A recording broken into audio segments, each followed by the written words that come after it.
All right, let's talk about something we all think we know, the humble electric fan. We see them everywhere, right?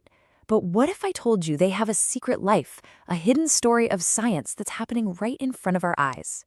Today, we're going to uncover that story. To really understand this, we have to listen to the fan itself. And if it could talk, it would probably say something like this. People think I just push air, but I do much more than that. Okay, so what is this much more? Let's dive in and find out what that secret work really is. So let's step into the fan's world for a minute. We're going to follow its story right from the beginning. You can almost picture it, a hot afternoon when its job is just about to start. And it all starts with a simple click. Someone presses a button, and in that single instant, a jolt of electricity surges through the cord. It's like an alarm clock for the machine, waking it up. And deep inside, its heart begins to spin. And that, right there, is the core of the whole operation, the motor. You can think of it as the fan's heart. It's the engine that powers everything else. That first rush of electricity, that's the lifeblood that brings it all to life. Okay, so the heart is spinning. Now what? Let's see how that motion turns into the fan's real job. This is where we get into the cool mechanics of how a fan breathes to create that breeze we're all so grateful for.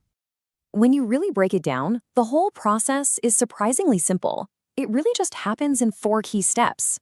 1, the motor spins the blades, no surprise there. 2, and this is the really important part, the blades are tilted. They don't just slice through the air, they're designed to grab it. 3, this grabbing action creates an area of low pressure right behind the fan. And finally, 4, that low pressure causes a steady stream of air to be pushed forward. It's just a simple, continuous cycle, over and over again. So what exactly is this low-pressure area? Well, it's pretty much what it sounds like, a space with less air in it. Think of it like a tiny, temporary vacuum. And here's the thing about nature.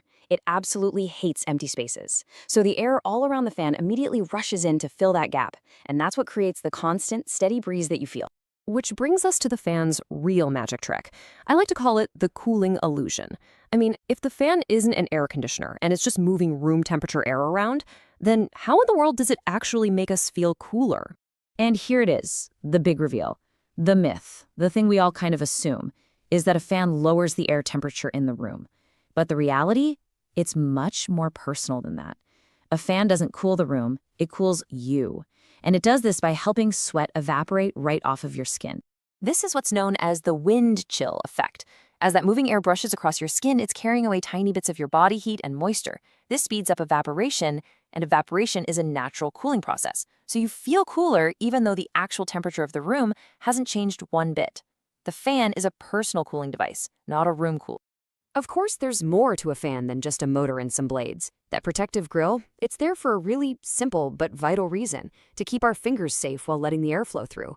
And that oscillation gear, that's what gives the fan its signature side-to-side swing, spreading the breeze across the whole room. And the speed control, well, that's your direct line to the motor, telling it exactly how fast you want it to work. But, even the hardest working machines need a break. As the day cools off, the fan's job is done. It's time to power down, which brings our little story to a close. And the shutdown is just as simple as the startup. With a click, the electricity is cut, and that flow of energy just stops. The motor, that hard-working heart, goes quiet, and the blades slowly spin to a stop. Just resting, waiting for the next time they're needed. And that, right there, is the fan's proudest secret.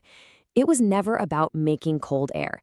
It was always simply about helping the air move. It's a master of motion, not temperature. So the next time you switch on a fan, you'll know the secret science story that's playing out. It's kind of cool when you think about it. And it leaves us with one final thought. What other everyday objects sitting around us have a secret science story just waiting to be told?